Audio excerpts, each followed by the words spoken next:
In the 5, 5 by 5. In the 5, 5 by 5.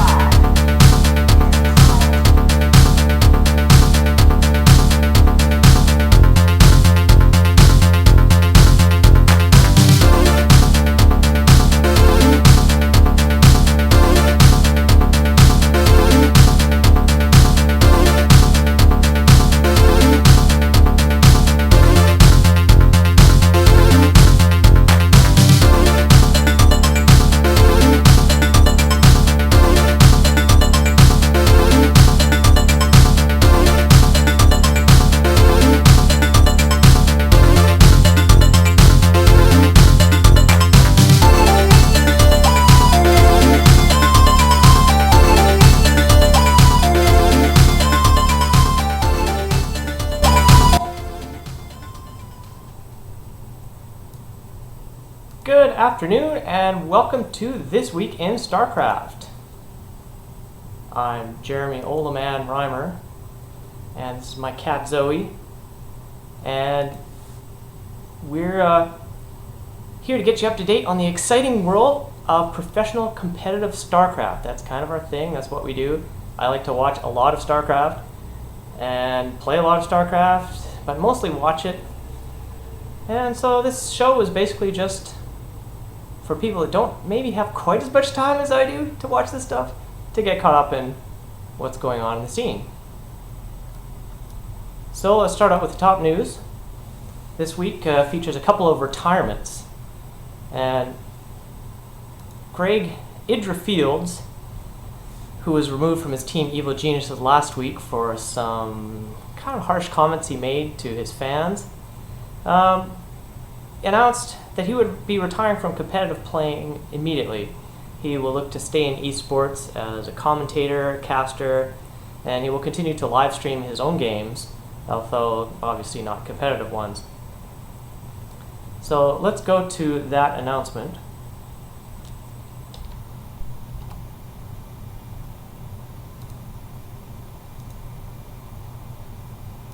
I am not going to continue as a competitive player. It's just gotten to the point where competition is not enjoyable for me anymore, and that is what kind of drove me in pro gaming, especially in Starcraft 2. I don't particularly enjoy the game, but I really liked beating people, and now that's just, well, I'm not winning nearly as much, which is part of the reason it's less fun. But the competition itself just is not as interesting to me, or challenging to me, or satisfying to me as it used to be. And without that, I see no reason to continue playing when there's a lot more that I could do in the community. And this kind of coincides well with the departure from EG, as it gives me a lot more freedom to do things on my own, pursue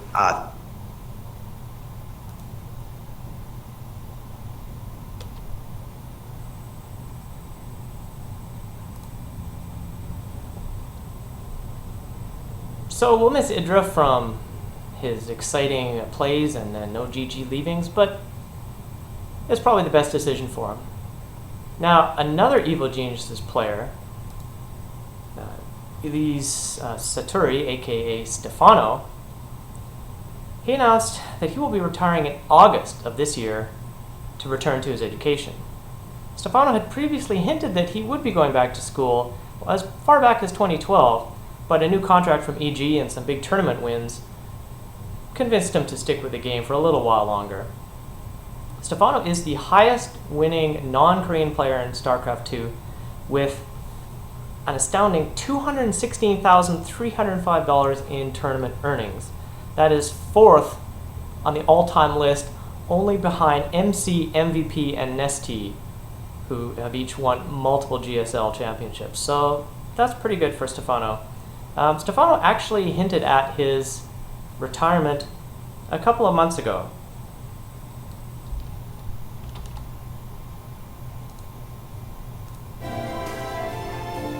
This is my last 6 months of StarCraft 2, most likely. My plans are most likely, most certainly to go back on studying, because StarCraft 2 is getting less and less fun, because as I said in the beginning, the fun was to play the game. Now the fun is to win and get money or get paid for the game. Right now I'm not winning as much as I used to, and maybe it's not my time anymore. It's a good thing to know when to stop.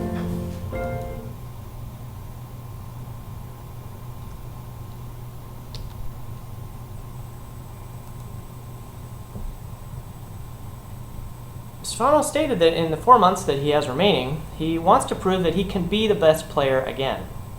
He had a chance to prove that this week in the World Championship Series in Europe, round of 16. So turning to tournament results, it was a busy week for the World Championship in Europe, with all 4 groups in the round of 16 playing.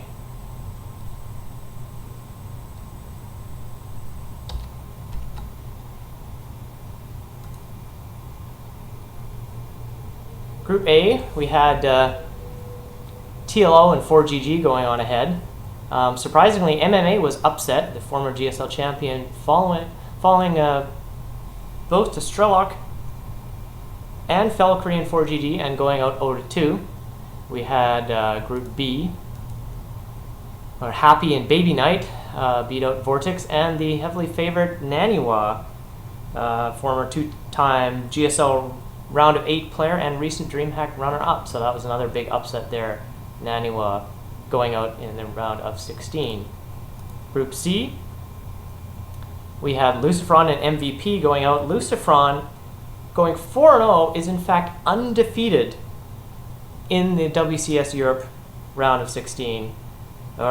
Altogether, WCS Europe, undefeated so far. And he beat MVP, which is pretty impressive. MVP, the best player in the world in Wings of Liberty, and still a strong player in Heart of the Swarm. And finally, Group D, we had just finished, quite recently in fact. I just finished watching it. We had Stefano, the aforementioned Stefano, sliding through his group, not super easily. Both wins were 2-1, but he goes first place in his group. And fan favorite Dimaga comes in second place, narrowly edging out Thorazane, and those were amazing games. So if you want to see some games to watch, watch this whole Group D, and they were very good games. So meanwhile, in the WCS Korea, they were in the quarterfinals. We had Seoul-Ki beating out Parting. Those was a close series and some pretty fun games. Some crazy games in the second series where SOS beat out Kongho, formerly known as Lucira. And the other quarterfinal, we had Innovation just destroying Roro. There's some great games in there, even though it was 3-0. The games were quite close. And we also had Symbol and Bomber in another close series. Symbol edging out 3-1 again. The games were closer than the score would indicate. We also had some results for the Challenger League. No big upsets here. Flash moving on against Avenge was the big thing. Marine King following 2-0 to Life. Life, one of the greatest players, and recently the greatest Zergs of all time in Starcraft 2. Nothing too exciting or nothing too surprising about these results. Well, the WCS North America was didn't do their Premier League this week. They were doing only Challenger League. So we had a couple of surprising results. The biggest one is Jaedong following 2-0 to Theognis. Now, for those of you who don't know, Jaedong was the greatest Zerg player of all time in Brood War, and really the number 2 greatest player of all time in Brood War compared to Flash. And Flash is, as you see, doing okay. He's winning some games. He's in the Premier League, winning Challenger League. He fell down, but he's winning again. Jaedong is now out of the Challenger League, so that is really surprising. And lost to an American player, which is unprecedented. We also had DeMuslim making out over Maker, and Illusion video Max said. Some of the Chinese players and Taiwanese players moving on, Top and Ian. And we had some surprising results, State being Drunken Boy. Perhaps not that surprising, but State is still an up-and-coming player. Drunken Boy also a very new player, but had some really good recent results. And Gosu User beating out Huang Xin, very surprising. Another American beating a Korean, so that was really surprising there. And we're continuing with the last of the Challenger League. The big upset here is Huck falling 2-0 to Neeb. very new player on the scene, from American player, Huck's former GSL player, former MLG champion, former DreamHack champion, former Home Story Cup champion. He's fallen quite a bit, and hopefully he'll get back to his former form. And we had XY beating out Hello Kitty. So turning over to the team results.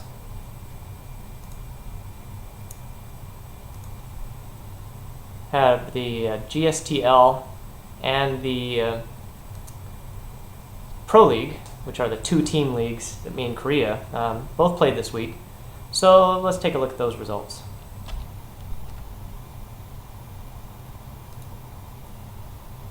We had in GSTL, we had Incredible Miracle beating out Prime 4-1. And in Pro League, we had a bunch of games. CG Entus beating Team 8. Wounded Stars continuing their dominance over everyone, beating up EG Liquid 4-1. Samsung Con beating out STX Seoul.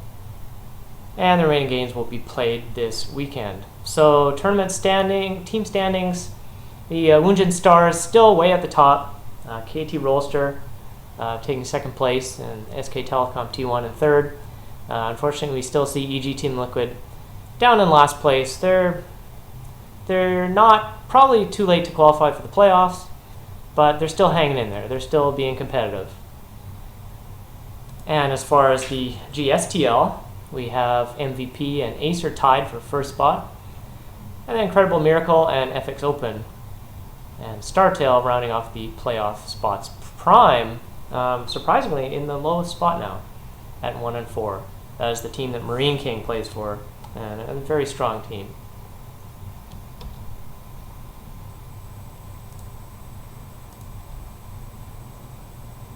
So we're going to do a new feature this week.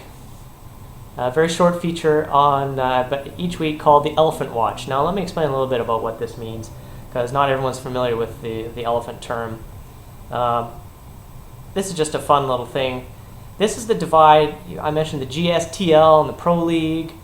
Why are there two different team leagues in Korea? Well, that's because there are two different groups of players and teams in Korea. KESPA were the old school teams that played nothing but Brood War back in the days when there was nothing but Brood War, and they've been playing since about 2001, so they're very well established. ESF are the new upcomers, the upstarts. They switched over to Starcraft 2 as soon as Starcraft 2 came out and formed new teams just to play Starcraft 2. And meanwhile, KESPA, they were pretty happy with the Brood War. They kept on going with that, but eventually they decided, oh, we're going to have to switch to Starcraft 2. And they slowly switched. It took forever, and they had a weird hybrid league. And anyway, so we have basically KESPA old, ESF new. And KESPA is Pro League, and ESF is new. Well, there was this article before the KESPA players switched called The Elephant in the Room on Team Liquid that made the claim that the ESF players were all bad and terrible, and the competition was a farce. And within couple of months max of the KESPA team switching, they'd dominate the ESF players, and the ESF players would just be gone, wiped from the scene entirely. Now that didn't quite happen. The article not quite accurate in that sense, but the KESPA teams did start to catch up, and by the end of Wings of Liberty, they were at about a 50% win rate versus ESF teams. Now that's kind of what you would expect. They're both in Korea. They both have teams. They both have, sponsors, infrastructure, environment. But with the Heart of the Swarm expansion being released, the KESPA teams started to get a little bit ahead, because basically all those extra months of practice that ESF had didn't matter as much, because a new game, new expansion. KESPA now winning. So we're going to do the Elephant Watch for this week, and it's a little scary for ESF fans. Basically, we had 4-0 KESPA head-to-head against ESF players this week when they played against each other. Also, 5 of the top 8 spots in the GSL are KESPA teams. 3 of them are KESPA players. 3 of them are ESF players. So, yeah, it's 4-0. It looks pretty bad good for the Elephants, bad for the ESFs. But the ESF representatives weren't the best. We had SOS winning over Kongho. Kongho used to be known as Lucera. We had Hiva over Yoda, Flash over Avenge, and Shine over Hurricane. Flash, we would hope, would win there, and Hurricane and Yoda are not really the best ESF players. But we're going to keep an eye on this elephant, because it's starting to be in the room here. Elephant in the room. So, turning to Game of the Week, we're going to look at a really exciting comeback. Again, we don't see a lot of comebacks, but this is a pretty big comeback. So let's we have Happy against Vortex in the WCS EU, and Vortex did an early attack, not totally all in, with Banelings, and really destroyed Happy in terms of destroy a lot. Well, you'll see. A lot of SCVs are going to die. Hide your children. Okay, let's take a look. So here we have the Overlords are coming in. They're kind of faking a drop. They're not really dropping.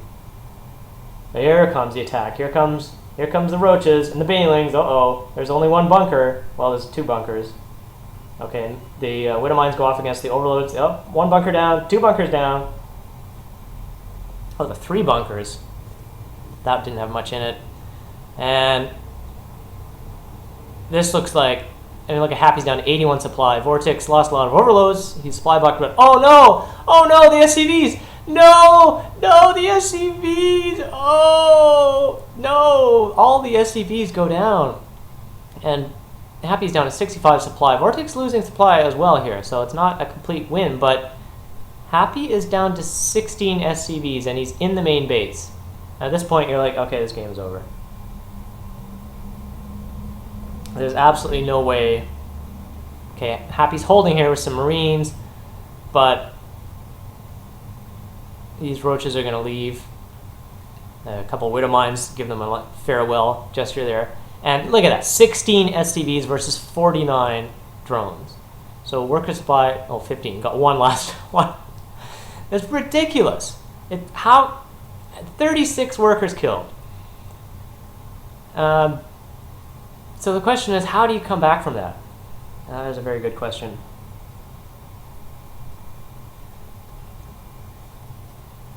I don't think you do come back from that.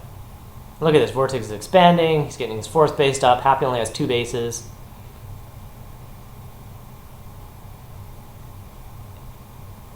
Well, how do Terrans come back? They're going to drop. Here comes a drop. Got some Marines. It's not doing very much. A lot of Zerglings coming in. Banelings coming in, okay. The drop leaves. Oh, more drops. That drop perhaps was just a fake. Vortex doesn't see this drop. Speed boost in. Oh, this drop didn't do anything either. Look, the Banelings came in and, oh, okay. Well, this is neat. He drops some Marines directly on the Banelings to blow them up. 1 Marine for 1 Baneling is a good trade. So, okay, this drop force, yeah, it's going to leave a bit. We're just going to go right through. Oh, here's another drop. We're going to play the rest of this game out because it's fun. I would play the commentary, but I want to see what what happens, what my reaction to this game is the second time I see it. Oh, we got another drop here at the 4th. Again, doing nothing. So, okay, Terran's drops have done nothing, but he's cut up a little bit on supply. He's making lots of workers, three workers at a time. He's built a 3rd command center. Here comes another drop. Oh, that's totally defended too. Well, I guess we'll just drop 1 Marine on 1 Baneling, 1 Marine on 1 Baneling. That didn't do very much. But here comes a force. Wait, what's this 4th base? Okay, we got lots of defense here. We got tons of infestors, we got fungals. Look at the spread on those Marines though. And the Widowmines get fungal, but they don't die. They're still alive. And some more Marines come in and say, hey, all your fungals are gone. Oh, I think I'll bury a Widowmine right in your mineral line, while I'm simultaneously dropping the 3rd expansion here. Oh, you've got oh, okay, I guess that Widowmine is gone, was taken out somehow. We didn't see it, but oh, we got another drop in your main. Wait, How are we doing all this drop so fast? Well, big fungal, no problem. Vortex is going to take care of that. Zerg going to clean it up. Oh, my 4th base is gone. What? How'd that happen? That shouldn't happen. No scan. And the Marines and 1 Marauder and a medevac. And another Marauder, another Marine. We're like, no, we're too outnumbered. We're too outnumbered. We can't do it. We can't do it. Let's kill some Zerglings. And kill some Zerglings and any fungals? No? Okay. Alright. Oh, reverse fungal. Fungal from behind. It came from behind. Oh, so I guess that attack didn't go anywhere. And Happy is still way down in supply, 76. He's building up again. He has no 3rd base established. He's got 3 command centers. But look at all those infestors. Like, seriously, Vortex is like, okay, I understand I didn't win right away, but I'm going to win here. Yeah, we're gonna keep watching that. Do you think Zerg would develop heat resistance with how many die to Hellions? Another drop! On the lead medevac dies because it was a decoy medevac. And the main is entirely infested with Marines. That doesn't even make sense. They're not... Okay. And, oh, the spawning pool. Oh, now I can't make units. That's a bit of a problem. And the medevacs get out. See ya. We just killed your spawning pool. Now Vortex is like, huh. Well, I lost my 4th. I lost my spawning pool. But I'm still okay. I'm fine. Here comes a little drop. Oh, Widow Mines. Oh, Widow Mines. Oh. Oh, Widow Mine. Oh! Oh, I lost a few drones there. Oh no, another attack on the main base! What? I was looking at Widow Mines. Well, these roaches will take care of it, no problem. Oh. Medevacs pick up. They're fine. Wait a minute, why are there still Marines killing my 3rd? Ah! Marines, kill my 3rd, kill them! Ah, Zerglings, kill them. Okay. Oh no, another drop! No! I thought I scared this drop away. Okay, I got lots of roaches, it's fine. I got this. Yeah, okay. 4th base rebuilding. Happy has taken a 3rd base at this point. So Zerg and Terran are now on even bases because the Zerg 4th is just finished. It's not really... Oh, another drop at the natural. And a big fungal kind of misses a big set of units that were ready to drop, and they're like, okay, sorry, yeah, thanks for the slight delay, but we'll just be flying over onto the main now. So in the meantime, we have, oh, big Widow Mine hit, oh, another Widow Mine hit, oh, where did all those banelings go? And he's dropping in the main again. Now, Vortex has rebuilt the spawning pool by this time, but look at the supply. This is killing the spawning pool gave Happy time to build up. He's actually ahead in supply now. Vortex is like, what? And, yeah. So, oh no, here we go. This is it. We can kill it. Whoa, where'd my main base go? Okay, well, we're definitely going to win here. Look at all these roaches. Look at these infestors. Oh, the infestor died. Okay, we got all these banelings. Oh, they all died. Okay, but we got these roaches. We got the roaches. We're in the main base of the Terran. We can do this. We can do this. We can... The SCVs are coming out. Marines and... Well, we're roaches. We got this. We're fine. Look, we'll kill all those SCVs if we have... Well, look, why are you pushing us out of your base? That's not nice. That's rude. Look, we're roaches, okay? Look, we're... Oh, we don't have any supply. GG. So that was an amazing comeback. Definitely worthy of Game of the Week. Although there were a lot of great games.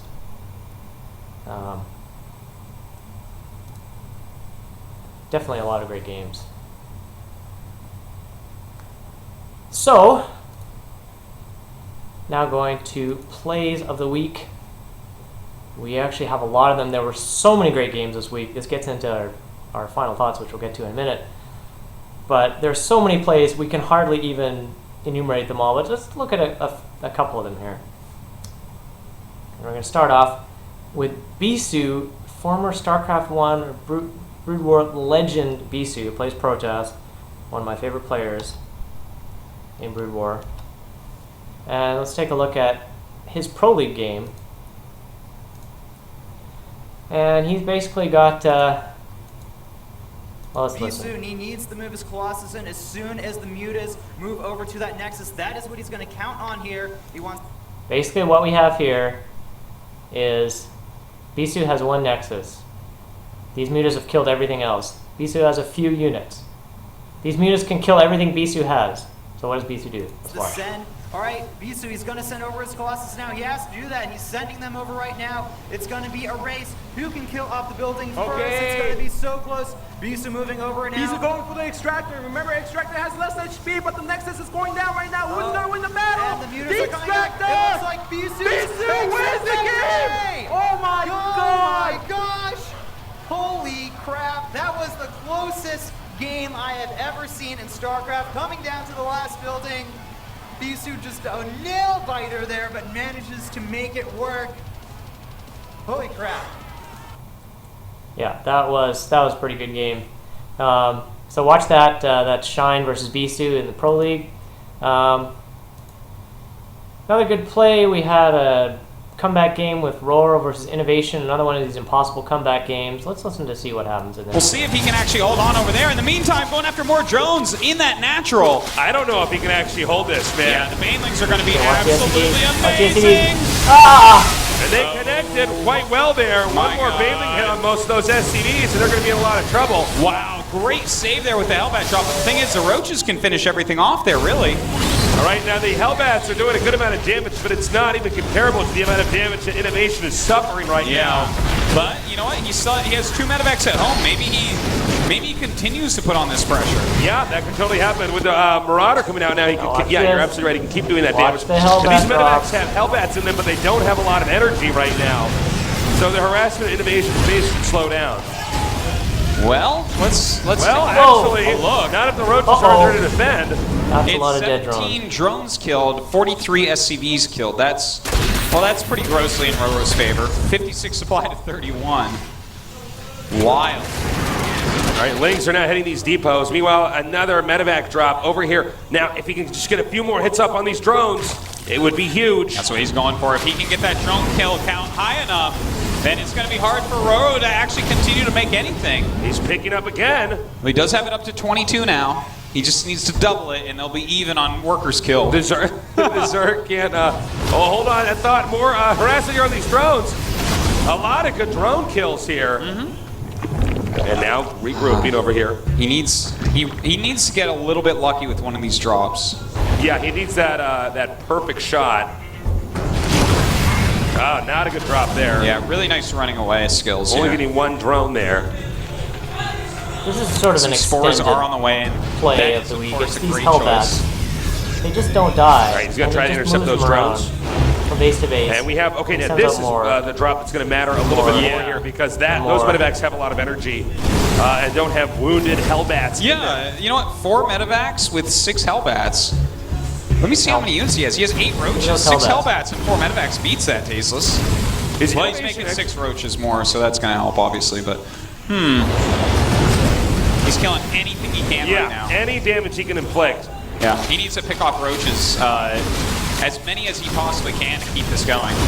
All right, he's coming here now and doing a good amount of damage. By the way, continuing to heal that one injured. Oh my God! Very close.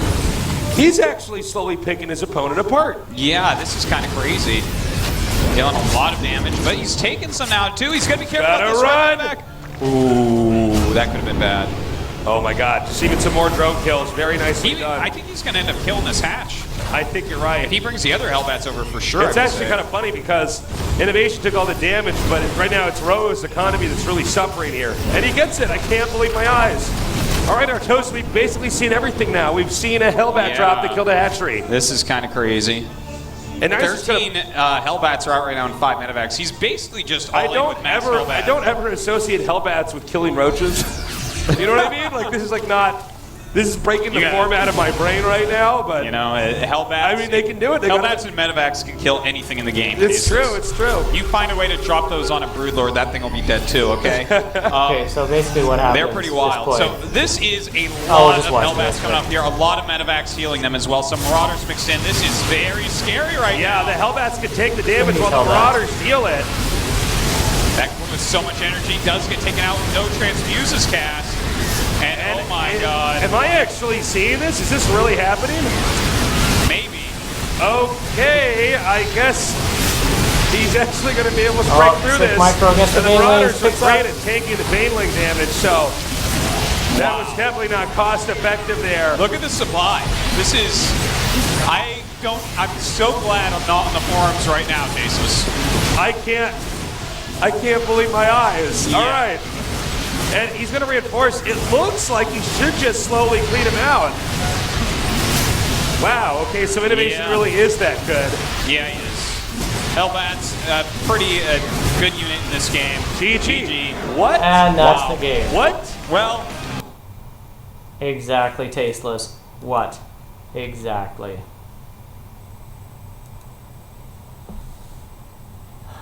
What? That's exactly what my response was as well. So, okay, so Innovation's pretty good. Innovation kind of destroyed Roro there, the former GSL champion. Who could possibly be better than Innovation? Who could beat Innovate? Oh, Flash. Flash is our player of the week. Lee Young-ho, also known as Flash, the greatest Brood War player of all time. Starting to dominate. Well, not dominate, but starting to do pretty well in StarCraft 2. He's getting up there. And he's our player of this week. Basically for 2-killing both Hiva and Innovation to finish off the Pro League match versus STX Seoul. And he also went 2-0 against Avenge in the Challenger League. So we're going to give it to him. Player of the week, Flash. I think we'll be seeing this a lot more. Flash pretty good. Really like to see Jaedong get to this level in StarCraft 2. The Flash-Jaedong rivalries were my favorites, but for now, it's just Flash. He's pretty good. So, final thoughts. StarCraft is awesome. World Championship Series are awesome. Is there too much StarCraft? I think this might actually be a thing now. I mean, it was before in 2012. There were tournaments every weekend. It got a little crazy. There were tournaments inside of other tournaments, which I mentioned on an earlier show. But now we had the GSL, which was this great organized tournament. We had the round of 32 and round of 16 and 8 and 4 and finals, and everything was, packaged up but spread over a long period of time. Then we had these weekend tournaments. Well, now with WCS EU and North America, we just tripled the size of the GSL. Oh, and each league also has the Challenger League, which was called Code A before. So players fall down from the Code S League, the top Premier League, and then they have to come back up again, and then there's qualifiers to get into the Challenger League. Ugh. Do a Neil deGrasse Tyson here. This is too much StarCraft. I can't even watch it. I'm sitting here, I'm like, yeah, I'm recently unemployed, have a lot of time on my hands, I'm a huge StarCraft fan, I cannot watch all the StarCraft that's happening. And is this a bad thing? Is it too much? Is it oversaturated? Will the bubble burst? He's going crazy. No, it's not a bad thing. Look at any normal, regular sports like hockey, say. Could you watch all the hockey games in a year? There are, 30-something teams? I don't even know anymore.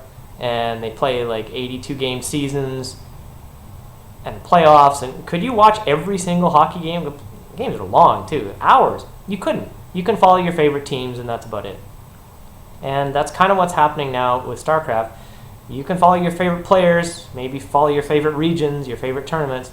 You're not going to be able to watch everything, which is fine. It just means that you can choose. You can pick and choose. You can say, look at a show like This Week in StarCraft, or read a Team Liquid thread where they have the votes on which games are good and which games aren't, and just watch those ones. So I don't think it's a bad thing. I think it's a good thing. I think we have to ask our co-host, though. What is it a good thing, Zoe? A lot of StarCraft? Oh, yes. Oh, yes. Yes, StarCraft is great. I love StarCraft. Yes. Yes, I do. Yes. Zoe the cat loves StarCraft. So that's it. Thanks for tuning in. And we'll see you next week for another edition of This Week in StarCraft. Peace. Bye, bye, bye.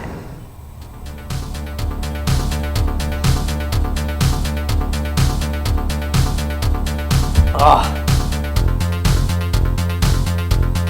did it, Zoe. After the show. I'm so much show. Kept it down a half an hour. Kind of. Almost. So much good StarCraft. What can you do? I don't know.